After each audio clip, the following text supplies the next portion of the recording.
Welcome to Health, Harmony, and Happiness with Kathy. I'm your host, Kathy Stricker. In my personal life, I am a wife to a dedicated law enforcement officer and mama to 3 lively littles. I'm an adamantine yoga teacher, health coach, community betterment advocate, and wellness enthusiast. But what I really like doing is connecting others with tools and resources that bring about health, harmony, and happiness. Whatever this looks like to you, I'm here to offer my own insights and tools from others that allow you to realize your full potential to live mindfully as your authentic, best self.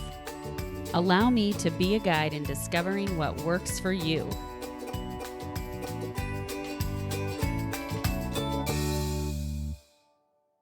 Today I'm talking with my friend Kate Brown, who is the owner of BRAISED Bone Broth Co out of Des Moines, Iowa. Kate is one of those people who I can always find something to talk about with, and there never seems to be a loss for words between the both of us.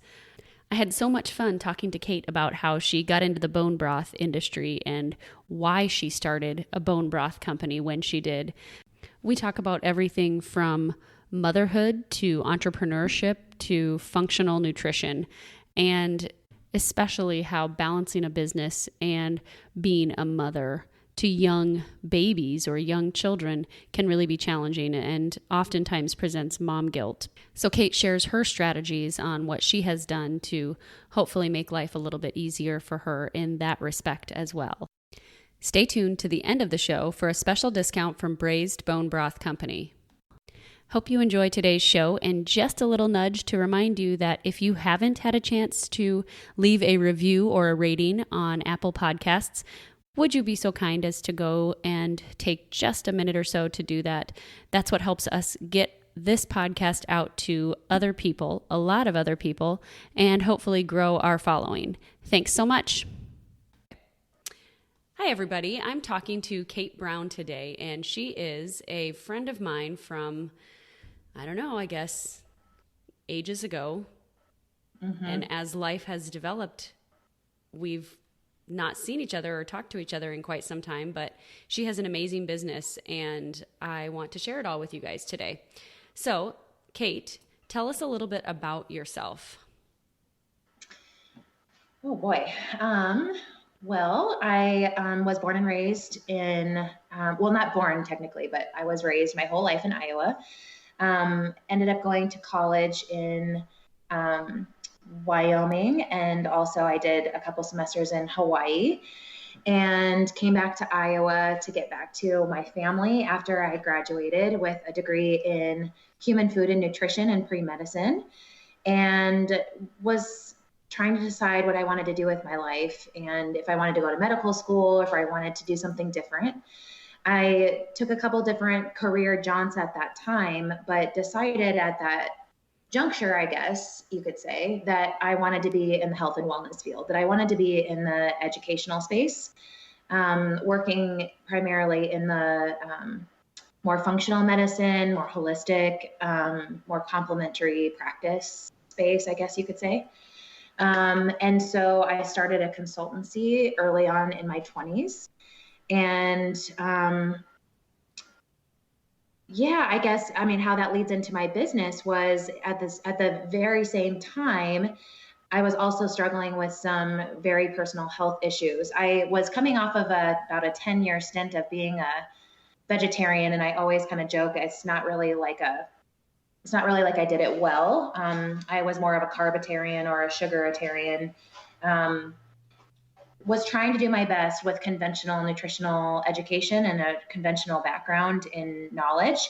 And it wasn't until I sort of dipped into the holistic community and practitioners that I started to begin my healing journey, and bone broth sort of reemerged in my life. I had grown up on it because my mom was a from scratch cook in our house growing up, but then I kind of went off on my own food journey in my teens and early 20s and kind of went off of, the animal products. But then I started including some of those things back into my diet based on some recommendations for my own personal health at the time.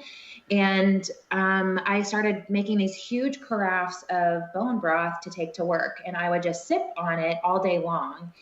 What was it that brought bone broth to light, though? Like, was that a major staple in your house growing up as a kid? Yes, it was. Oh, that's a great question because, yeah, I mean, we're talking 15 years ago, pre-blogosphere and pre-podcast, where Right. the information was shared so quickly and was very much in your face.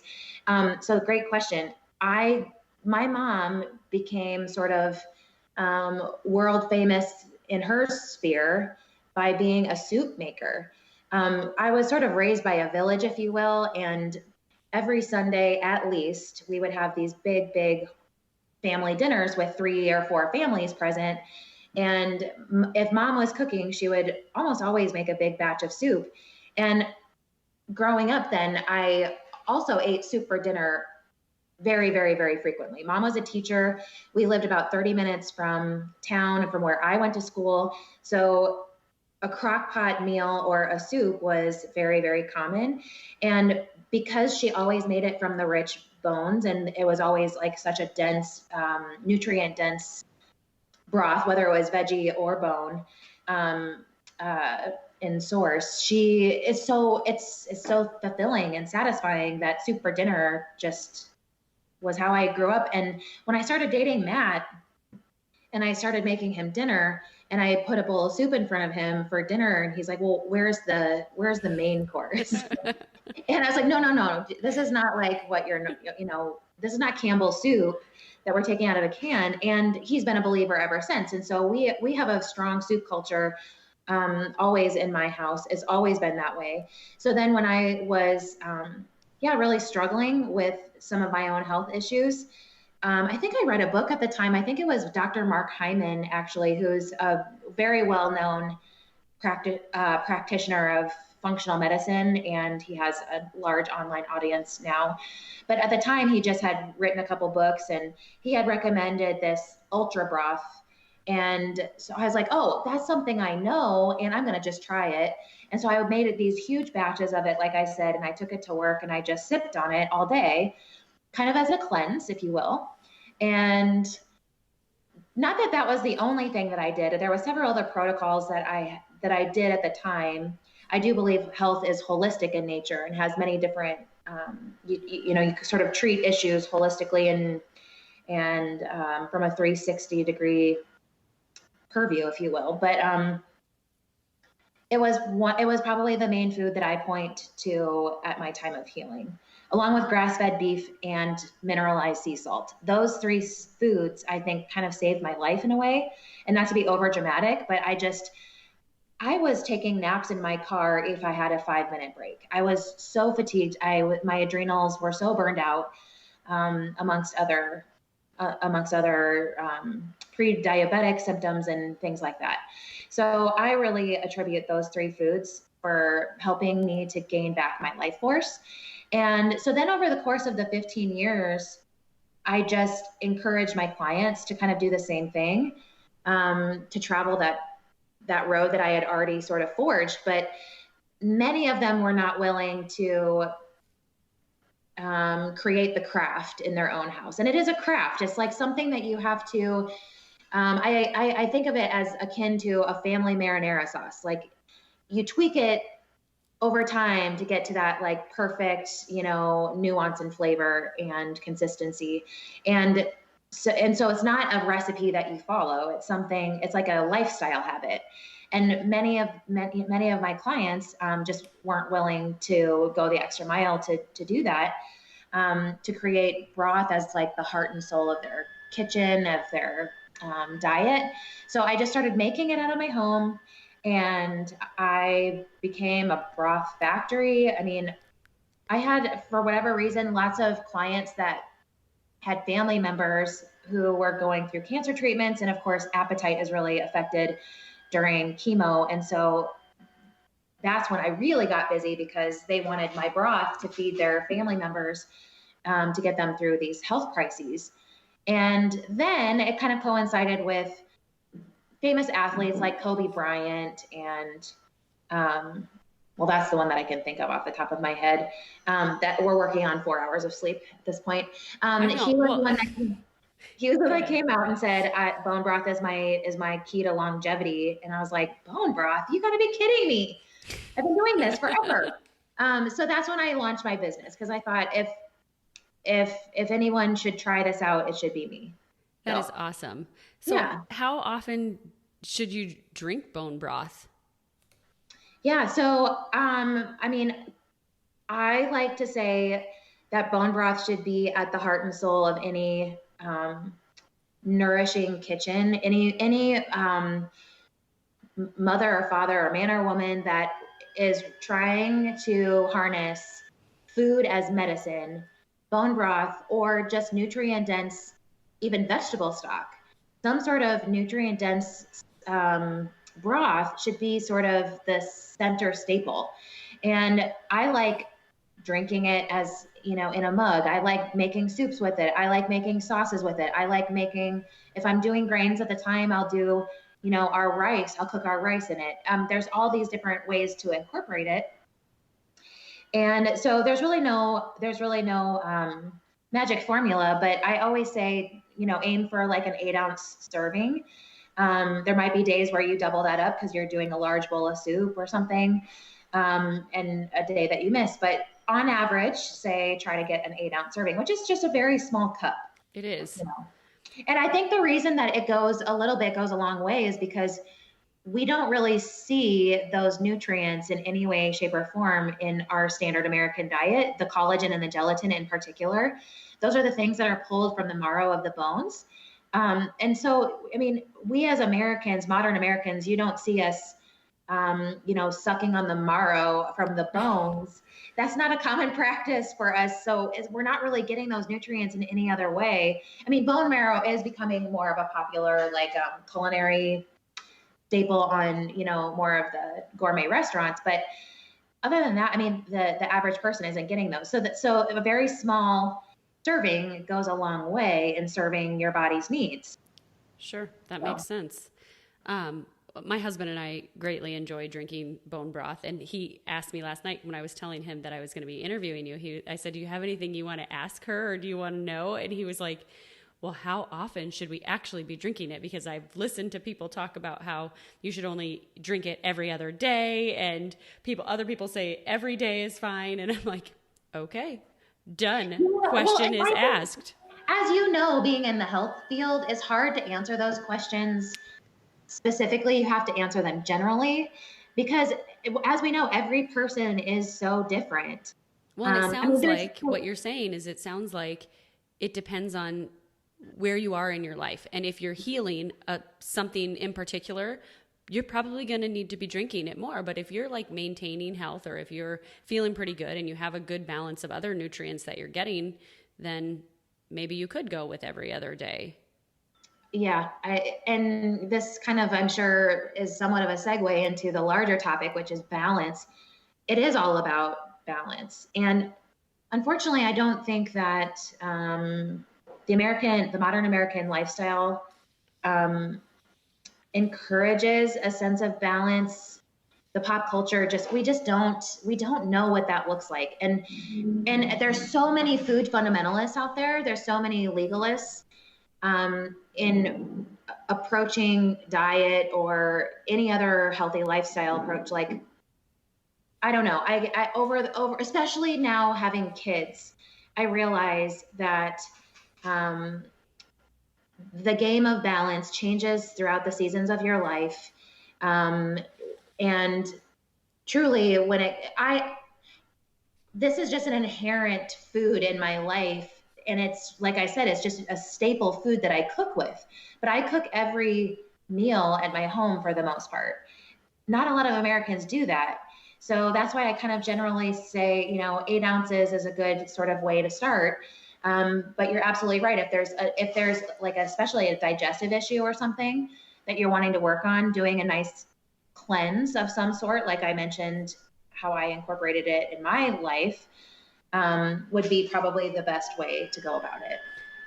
How does it help heal your gut? Or help with those digestive issues that may be happening. So if you were going to do a cleanse, what would that look like? What did that look like for you with more detail, I guess? Again, we sort of bundle certain products on our website and call it a cleanse. But me being the person that I am and being in the functional medicine space for so long, I know that individuality is key. So I am always available to my customers and clients to curate a custom cleanse if we need to go there. But on average, Dr. Axe, I think, is a big person that believes in, a practitioner, I should say, that believes in bone broth. And on his website, he recommends anywhere between a 3 and 7 day bone broth only cleanse for the most part. I'm sure there's some deviation to that per person, but he recommends basically doing 3 meals a day of bone broth, or 3 meals and snacks with bone broth. So it's fairly short-lived, really. And the nice thing about bone broth is that it contains quite a bit of protein, and it's quite satisfying. And the way that we like to craft our bone broth is bone broth with a bunch of stir-ins, some, seasonings that have lots of flavor and healthy fats, and maybe some vegetables that will give you some crunch if you're looking for that satisfaction while you're cleansing. But the main things would be the collagen and gelatin, which I've mentioned before, and then a couple different isolated amino acids that are big, that are really targeting the digestive tract tissues. Helps to go in and heal and repair those tissues. And Cool. I'm a big believer that when you focus in on gut repair, that a lot of other things can fall into line after that, because you're just getting more from your other nutrients. Bone broth is this really cool thing. Sally Fallon, who's kind of one of the pioneers in the slow food movement, she talks about how bone broth does this action called protein sparing, which the more bone broth you drink, the more it sort of heals your gut, the more you are efficient at breaking down your other protein sources, or your body just gets more with less, if that makes sense. So over time, you end up having to eat less in order to receive the same amount of nutrition, which is great for us Americans, because it seems like we're insatiable eaters because there's no more nutrition left in our food, and we just keep eating and eating and eating to try to fill those voids. So bone broth is sort of a restorative food in that way. And that's why cleansing with it is a great idea, because it sort of does this little reset, I would say too, a seasonal cleanse, a seasonal fast with bone broth is a great way, to sort of reset that body once every season our body changes, and Ayurveda shows us that. But I like starting every season with a little bit of a fast with bone broth. So Cool. So fascinating. Do you still do nutrition counseling? I do, Kathy, but again, going back to that work-life balance, it's something that I've mostly referred on to my colleagues, the clients that need the real in-depth consultation, I refer on, but I certainly am available to all my customers and clients for basic questions and emails and quick phone calls and things of that nature. It's so fantastic. People have lots of questions. Yeah. I was just saying, it's so fantastic. And then if people see you and they have these questions, or if they're like when you're at the market, then that's a great place for people to be able to just get that advice or that helpful. Yeah, there's a lot of people. What I realized when I launched my business 3 years ago is that there's a lot of people in even the healing food space. And I'm not trying to be a Debbie Downer or put other people or brands on blast. I won't mention any names, but even in the healing food space, there's a lot of food entrepreneurs that go into making food products because it's a trend, and they feel that they can capitalize on the trend, and their goal is to sell their company for $100 million or whatever by the big food conglomerate companies. That's never been my goal. I'm not saying that I would not, not turn down great opportunities, but my goal was to fill a need that I had in my life, trying to keep up with my own needs for a healing food.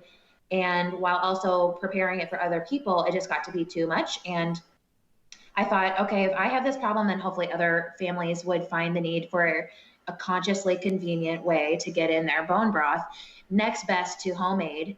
And, I just, I don't know, I just believe that hopefully sticking with our values and being more of a slow burn business plan, if you will, because I launched my business and then had 2 babies right away. I would have lost all of the momentum in my business had I not started the farmers market. So kind of circling back to your point. And when I started doing the farmers market, it was the craziest time of my life, having, babies and my son then becoming a junior high schooler, and just, gosh, it just felt craziness. And as you know, launching your business when you did, but the farmers market made me in touch with my customers and gave me a platform to answer all of those questions. Because what I realized was, even though bone broth was becoming this national hyped up superfood, people still have a lot of personal questions and that they need answered. And that's what I'm here to do. I'm here to educate. And so it became a perfect platform for me to connect with those people and answer questions. So I'm really thankful for that. And I always make sure that I have a couple people working with me in my booth so that I can step out and, really talk with people. Yeah. Get them through whatever they're going through. Yeah, absolutely. So you mentioned this, and it's funny because this was one of the questions that I wanted to ask you, was about how, when your company started, you were birthing not only this amazing company, but you were also starting your family and birthing your babies now. Yes. Speak to that a little bit more. Talk about maybe some of the motivations to keep you going, the challenges that you encountered, all of that. Man, this is a great question. Thank you for asking it, because no one has ever asked me. And I think only women know to answer or ask those kinds of questions, especially you, because you have such a similar story. It's kind of how I roll, I guess. You're going to have a baby. Why not start something giant in your life? Well, and for me, Kathy, it was like, I did start my business before I conceived my first biological. I have a stepson who's now 12, but yeah, so Nita was my first biological, as you indicated. And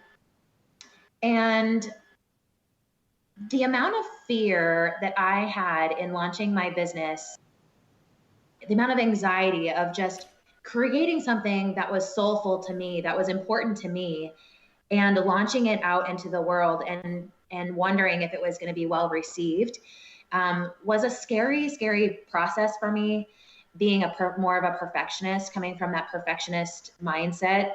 And then once I conceived Nita and went through my pregnancy and had a successful birth the way that I had sort of wanted, I had never felt more powerful in my whole life. And no matter how a woman births their babies, I think it truly, if you don't feel empowered by the birthing process, then you're not awake in your life. And I just stepped out of that experience going, okay, that was my worst fear. All of the fears that I had in my business, those are just surface stuff. What the heck was I even worried about? It was silly. And it just became like, I'm not afraid anymore. I'm just not afraid to fail anymore. Because to be honest with you, my business was so close to failing at that point anyway, because I had just sort of lost momentum before I even got started, with some production issues and just kind of the perfect storm. And so I think that it was like, I don't know, God's way for me it was the only way it could have happened in my life, was in simultaneously with raising my young family. Sometimes I wonder, gosh, why did it have to be like this? I had all of this time in my 20s and early 30s, and I waited so long to have children. And why, why did it happen this way? But now I am really settled in the fact that it couldn't have happened any other way, for me personally. And it just shattered all of that perfectionist crap, allowed me to become way more vulnerable and realize, or just be settled in my vulnerability, because everybody's vulnerable. And then just put one foot in front of the next every single day. And if that was doing things that are scary, like today, I don't enjoy doing these kinds of things. But again, I've conquered so much more by having babies. So why not? Right. You know? And you're doing fantastic. And Thank you. I'm just amazed listening to all the knowledge that you have. So thank you. Well, likewise, sister. I think kind of like what you were saying, and that was the thought that came to my head when you started telling about this experience, is that's just God's plan, though. Isn't it amazing how he starts to tear you down, and you're starting to really believe that, oh, should I even be doing this? And then you have this amazing creation come into your life and completely change everything. And wow, that's just God's goodness. And that's just, I don't know. I can't even explain it anymore, because I know exactly what you're saying, but you get so discouraged and so down. And like you said, you were losing momentum. You were maybe even questioning what you were doing, or if you should be doing that. And then what the heck did I do? I mean, I drained our life savings to start this business. And then we have a baby that also, we did a home birth, which of course isn't covered by any sort of insurance. So there was, a good chunk of change that we put out there. So, I mean, it just coincided with financial burden. And then the first year of Nita's life was really challenging. And this is not something that I really have talked about either. She suffered terribly her first year of life from a skin condition. She looked like she was covered in 3rd-degree burns. And here I am, a person in the holistic health space that educates others on how to heal eczema and psoriasis and other autoimmune issues. And oh my goodness, my brand new infant child, who was only breastfeeding at the time, was suffering so terribly from this condition. And it just was, like you said, it just stripped me back. And the layers and layers and layers of things that I learned through that process. But how it coincided with my business was, thankfully, I had set up the e-commerce portion of it. I had set it up well, so that when orders came in, especially during those tender few months when you're newly postpartum and you're connecting with, your new child and how it all fits into the larger family, I was able to do very little to keep it afloat and to keep my customers, happy. And then I just stopped questioning anymore. Now you don't have to, as you know, as a mom, you don't have time to question anymore. I wake up and the day's work is basically already laid out for me, whether that's putting out fires, whether that's, oh gosh, I have 20 minutes now to lend towards a creative project. Whereas before, a creative project I would want to do start to finish without any break in focus, because I'm just a focused person when it comes down to my tasks. And now I just realize I just can't do it that way. And I spent a little time wallowing in the grief that I felt of I want to be this productive person. I have no fears anymore, but I no longer have that time. And as you said, this is a spiritual journey. This is just putting it in God's hands and going, okay, this is my business. You know what I've got to do to be my CEO, be my calendar agenda person. Help me. I don't know what to do, but I have customers that I want to serve, basically, at the end of the day. And you are bringing to me people that are asking for my the wisdom that could only have come by the grace of God. And so I know that this is to be still a part of my life, and I want to walk it through. And when things feel a little overwhelming, like you said before, you lay it down. You lay it down and you figure out what's important. You do those things first. And then it seems strange how when you do that, things just tend to get done. And somehow I've become a more productive person through all of this, a more efficient. I should say I've always been a busy person, but I really know now how to be more efficient with my time as a business owner and a mom and all of those things.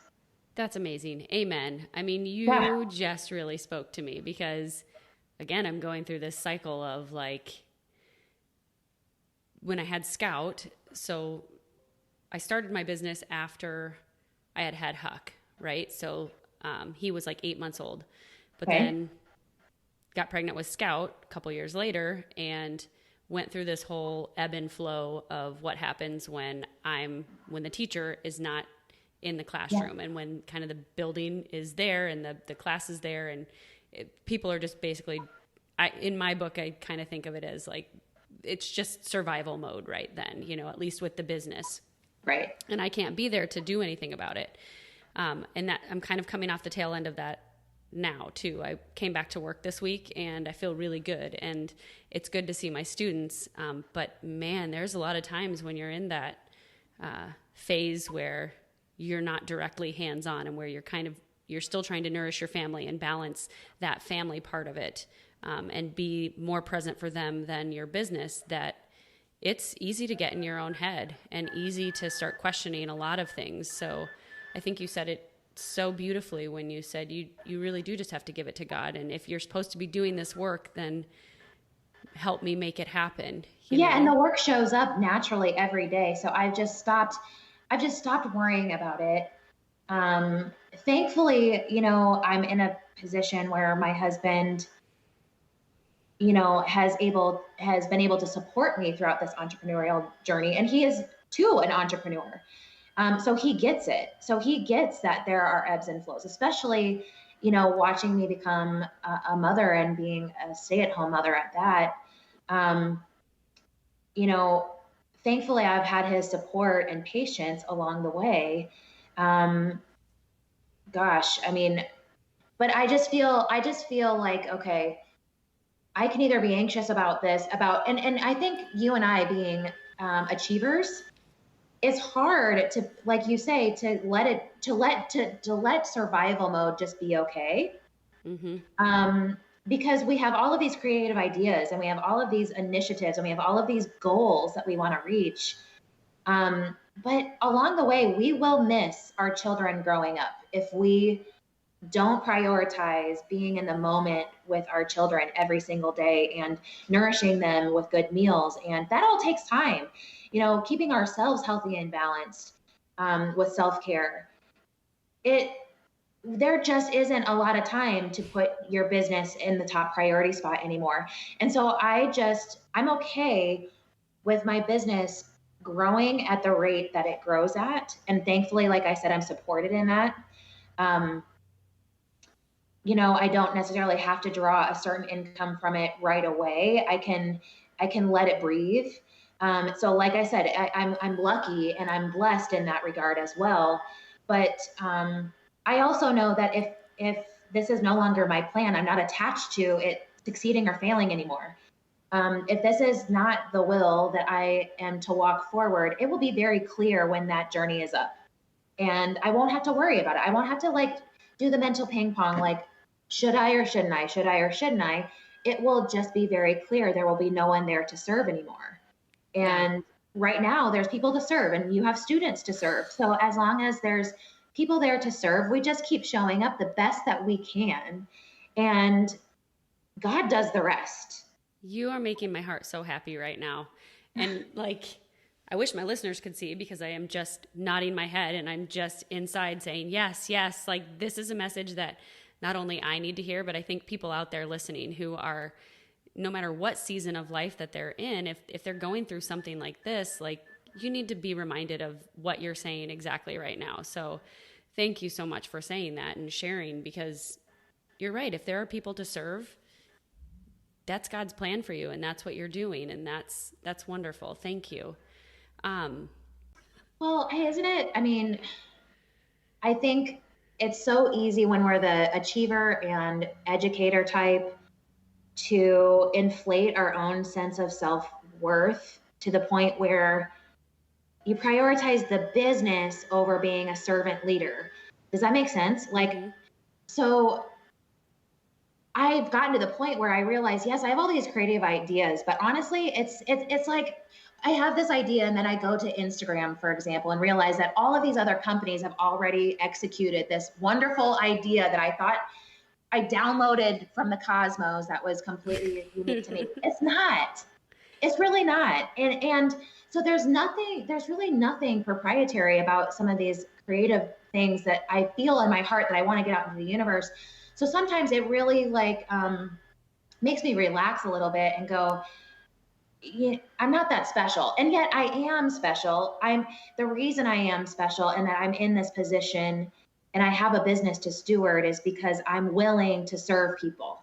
And I've gotten to that place in my heart and in my soul that I am just so thankful that by the grace of God only, He's given me a vehicle to serve people in a way that's unique to me and that's unique to you. And you know, I'm no longer like trying to like build a brand that's, you know, the kitschiest or the coolest or, you know, the most achieving or whatever. I just, having children completely wiped me clean of those desires. And it just made me go, well, I don't have time for all of that. Great to all the people that can, but I'm going to help my neighbor.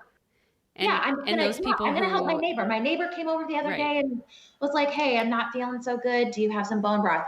I went to my garage stash and I helped her out, and I'm like, "Gosh, that's awesome." You know, that I can serve my community in that unique way. Yeah. So you have to be you, and you have to know that if it's going to resonate with someone, and if your message is going to resonate with who it needs to resonate with, basically, you know. And you're right, at this time in your life, in my life, there's other priorities that need to come into play as well. Definitely. I will also say too, Kathy, that I have been blessed in the last, I hired a part-time child support nanny about a month ago. And what a blessing. I mean, as I indicated before, I stay at home and I also work from home. So my children are in my workspace constantly. That was how I wanted my life to be. And it comes with, so it's great. I'm no complaints, but it does come with its own set of challenges because as you said before, without dedicated work time, you have dependents that are constantly depending on you. So to have some support, some childcare support has been brilliant, a brilliant hire on my end. And she's a wonderful extension of myself. So that's also a thing that I love that's happened. Tell people how many kids you have and what their ages are. Yeah, so I have Turner, who's 12. He's my stepson. We co-parent really well with his mom and his stepdad. And then I've known Turner since the day he was born. So he's always been my son. And then I have Nita, who is just turning 3 in a week. And then I have Griffin, who just turned 1 in July. Yeah. So this nanny has been such a blessing because I've been really able to get back to my own personal self-health routine. Well, I shouldn't call it a routine because every day is a little different. And I've had to be really okay with that. Whereas before, as being an adamantine practitioner, my self-care was definitely set. But as I mentioned to you before, I don't know if we caught this on the recorded portion or not. I mean, I'm still up in the middle of the night. Last night, I was up between midnight and 4 a.m. Griffin is teething. So he's going through, as you know, these children, they have these like little phases that they go in and out of. And so just when I'm able to kind of get my practice back into a rhythm, something like this shakes it down. And again, it's totally going back to the adamantine tenets of surrender. Not only did I have to really work on surrender during the birth process itself, but during that postpartum, you know, the first year or so of, actually 2 years it was for Nita, given her condition. I mean, you just on a daily basis are practicing that surrender in life way more than I ever could have ever imagined. For And sure. I'm sure it's something we'll For sure. continue to do. But thank goodness I had adamantine to help me with that. But again, going back to my self-care practice, it's looked a little different, but I've been able now to get a little more of that in. And man, it does make me feel like I'm approaching every day more whole, Yeah. than just fractured because of that lack of sleep and the lack of time and spiritual time that I'm able to sit and meditate and just listen to God, um, direct my life and my path. So, Yeah. So here's my question. What does a typical day look like? I mean, typical in the sense that, like, you were saying that you have an assistant that comes in, you have your nanny that comes in. Um, so that's one question that I want to ask you. But before I do, I want to circle back to this whole, like, having the nanny and having help. It makes such a difference. Man, it is a life changer. I kind of do the same thing that you do. So I have certain days where I'm at the studio and I have work time without the kids here. And then I have days where I have a couple of the kids home with me. Like yesterday was one of those. And I was trying to get some work done yesterday. And I'll tell you, when I had 20 minutes at the end of the day after the kids were in bed, I got more done in that 20 minutes than I did the entire day because it was so fragmented. And so, okay, let's play this now, or let me help you with this. And I just, I couldn't stay focused at home when the kids are there. So, man, I'm so proud of you for getting a true. nanny because you can get so much more done. Yeah, and I don't know that it's increased my workload just yet because we're still working through me getting to a space maybe outside of my home office to have more focus. But what it's allowed me to feel is just more balanced. I don't have to feel like I'm village living is how we traditionally as social creatures raised our families. And so this was an important person to be in my life that I wanted as an extension of me and to reflect back to my children our values in a way that they felt safe. Like, okay, no matter what, if it's nanny or if it's mom, I I know what this world is that we're co-creating together. And so we're not quite yet to the point where I'm just like, man, on a work productive high, but I just feel like I'm so much more grounded and whole as a human being that the 20 minutes of productive time that I do have yet at the end of the day, like you said, I'm coming at that with so much more clarity and I can get so much more accomplished Cool. in that 20 minutes. And this is, I mean, when you say this, not that I'm trying to be like, a man hater or anything by saying this, but I just don't know it. I shouldn't say men in general. In general, it's more of the woman that's taking care of the children. So whoever's the caretaker, whether it's man or woman, within their partnerships, man, it's like you don't really get it until you are that person that is responsible for those dependent human beings every day, and then also running a business and trying to be productive. So I admire you so much, because I know exactly what you're going through. And I know that you could only be, oh my gosh, I mean, the amount of layers of wisdom that you are downloading on a daily basis by just walking through your journey is amazing, because I get it. It's just the same likewise to you, girl. My goodness. That's really kind, but I think the same of you. But you can't do it without your village. And I talked about that in my previous episodes too, is that it has to be a village. And I couldn't do this without my husband. My husband is so supportive and so, absolutely, even if he doesn't ever say, I mean, he says it sometimes, but if he doesn't say the actual words, say it a little more, right? What? I said we would like to have them say it a little more, right. But it wouldn't hurt. We definitely married a good support. But the fact that, I'm right there with you with talking about like the spending money on starting the business. And I mean, we bought a building that was really, 2 mortgages now, like that's scary. So scary. He was like, this is what you're doing. So this is your business. So in a sense, he's your biggest fan. And that's how Matt has always been with me too. It must be the name, because mine is Matt too. So, Oh, you Matt. know, Oh, God bless Saint Matthews. No, they truly, you're so right. That being my first, my ride or die in terms of like my village foundation.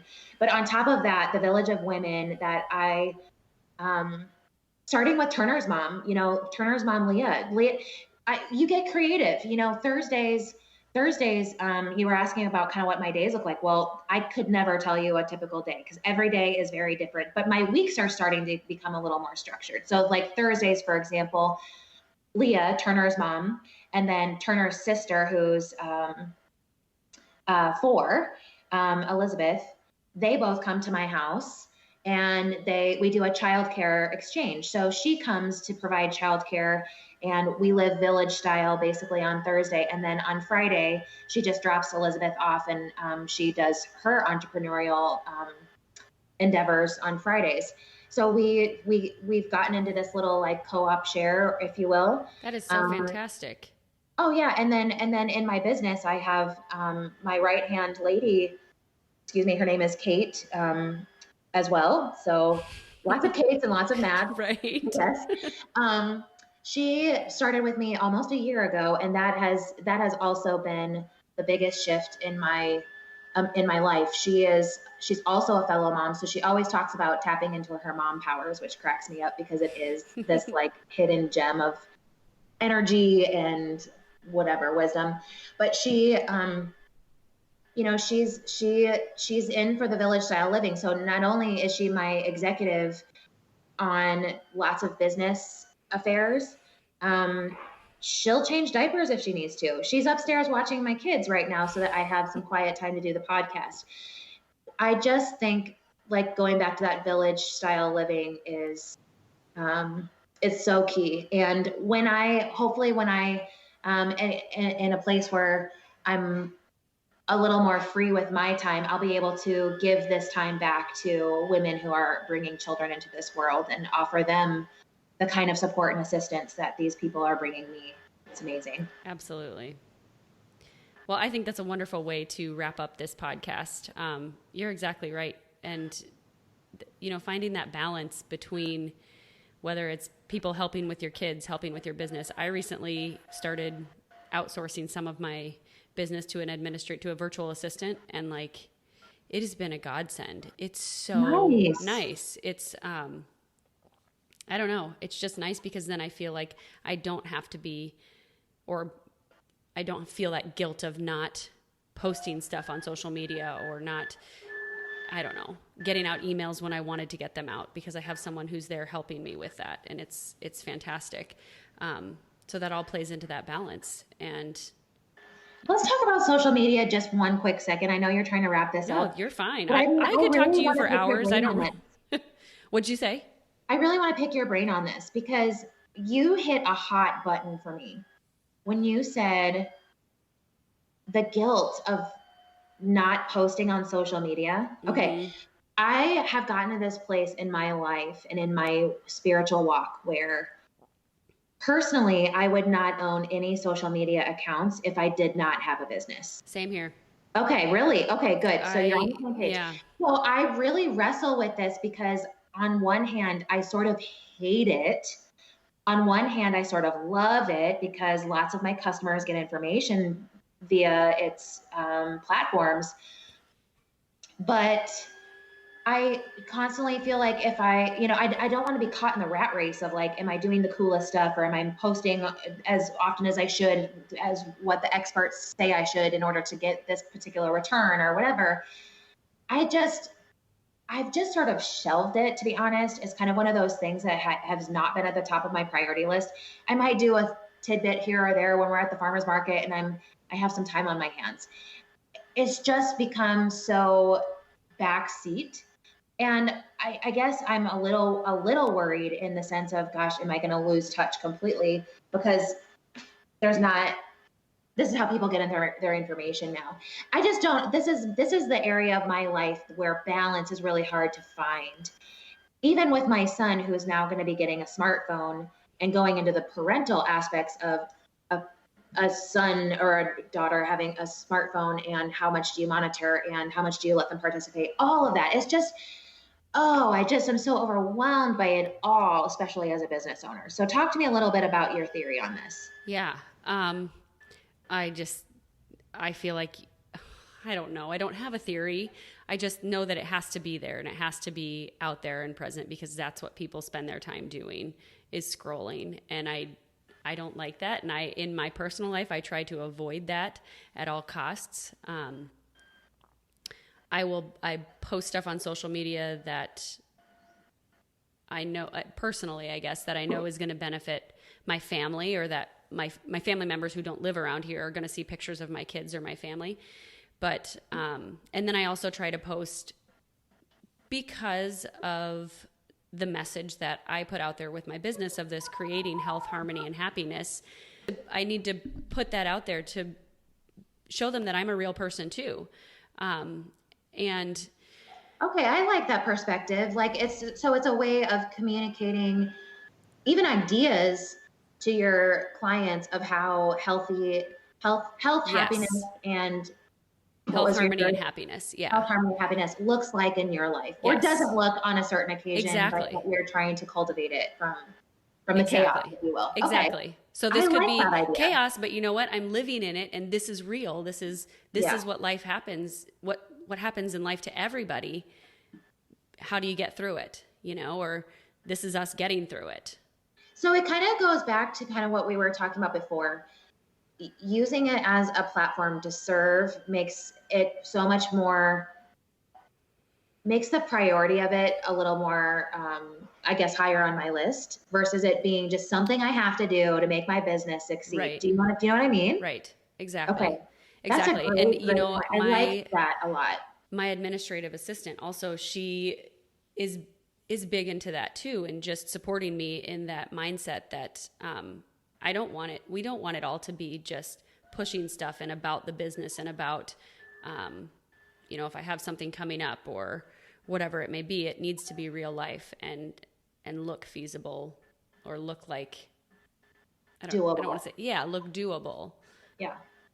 So yeah, that's kind of my take on social media. Well, if anybody can cultivate happiness, harmony, and health, it's, amidst 3 children, like, you're doing such an amazing job. So, that's a great platform, and you're such an inspiration.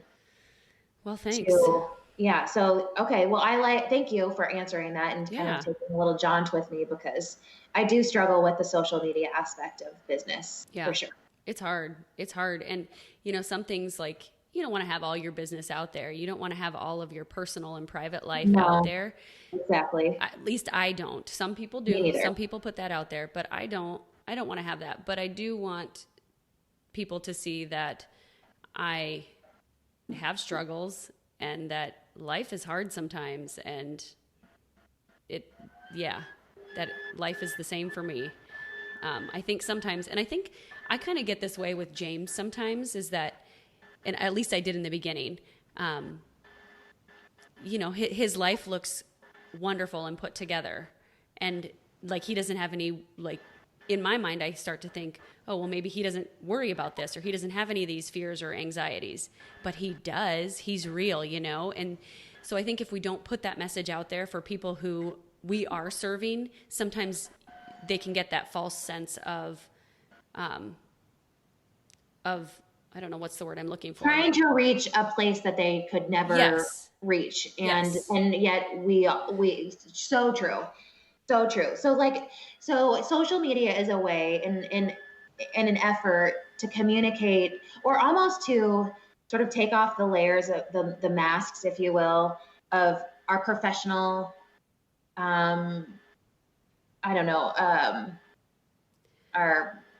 our professional look that we put out there. Yes, exactly. Because, oh man. Okay. And that's a struggle.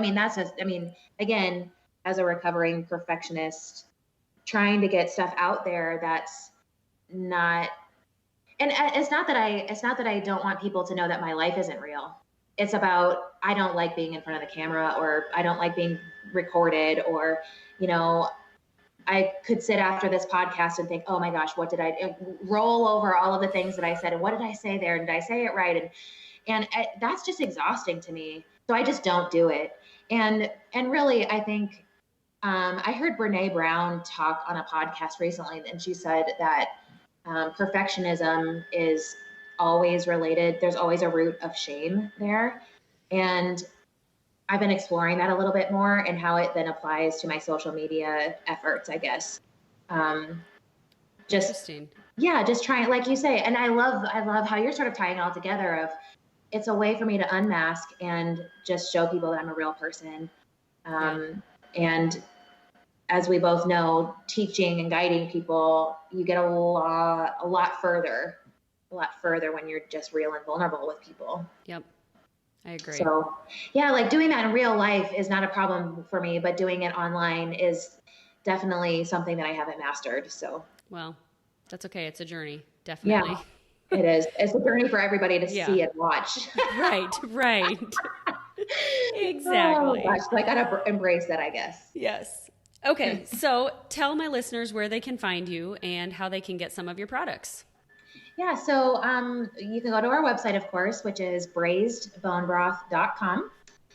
And right now we're really big into the farmers market season. So downtown Des Moines Farmers Market is where you can catch us every Saturday until the end of the market, which I think ends in the end of October. There's a couple winter markets after that as well. We do have this pop-up cedar trailer that we do different little pop-up events here and there. So if you follow us on Facebook, which I'm super engaged on, but I do try to at least at very least let people know where we're at and what we're doing, what we're up to. So that's a good way. And of course our newsletter online. So, and then in stores, we're in certain Hy-Vees across the metro. We are at Campbell's Nutrition, which is my favorite spot to send people to. Wallace Farms Buying Club, and the Iowa Food Co-op. So a few different local vendors carry our product. And if you have a Hy-Vee store, maybe even down in Knoxville, Kathy, you should let them know. Anything else that you need to share or that you would like to share about your business? Okay. No, thank you. I just appreciate the opportunity, and you're a wonderful interviewer, and made me feel right at home just sharing and connecting. So I love you, girl. Thank you so much for doing this, Kate. It's always so good to connect with you, and I wish I got to see you more often. So we need to connect more, and I'm sure you have more information that I need to pick your brain on at some point for another podcast. So now that you've got one under your belt, consider it down the road in a while. With more maybe specific nutrition type stuff with your background. So sure. Perfect. All right. Well, that wraps it up, and have a wonderful day, Kate. You too, Kathy. Thank you. Love you. Bye. See ya. Love you too. Oh my goodness. I love that girl. Thanks so much, Kate, for taking the time to sit down with me and step out of your comfort zone to be a part of this podcast. So if you are headed to Des Moines and wanting to get your hands on some of that bone broth, then make a stop at Campbell's Nutrition or one of the local Hy-Vees, or go to the farmer's market on Saturday mornings and stop at their little stand. It is so adorable, and the bone broth is delicious with all the add-ins that you can possibly add to it. But if you want to try it before then, head on over to the show notes page, KarenYogaWellness.com/podcast11, and you can pick up a coupon code to order some for yourself to be shipped right to your house. I hope you enjoyed today's episode. Thanks for tuning in. If you like what you hear, help us grow this podcast by sharing it with even just one other person. And it would mean so much to me if you would take a moment of your time to write a review. Your comments and feedback are what help me continue to bring you topics and guests that can help you and others on their journey in creating health, harmony, and happiness. Remember to head on over to KarenYogaWellness.com to get the show notes and links from today's episode. Follow me on Facebook and Instagram at Karen Yoga Wellness, and to continue connecting with more resources that could help you enhance health, harmony, and happiness in your own life, subscribe to this podcast. Thanks again for listening.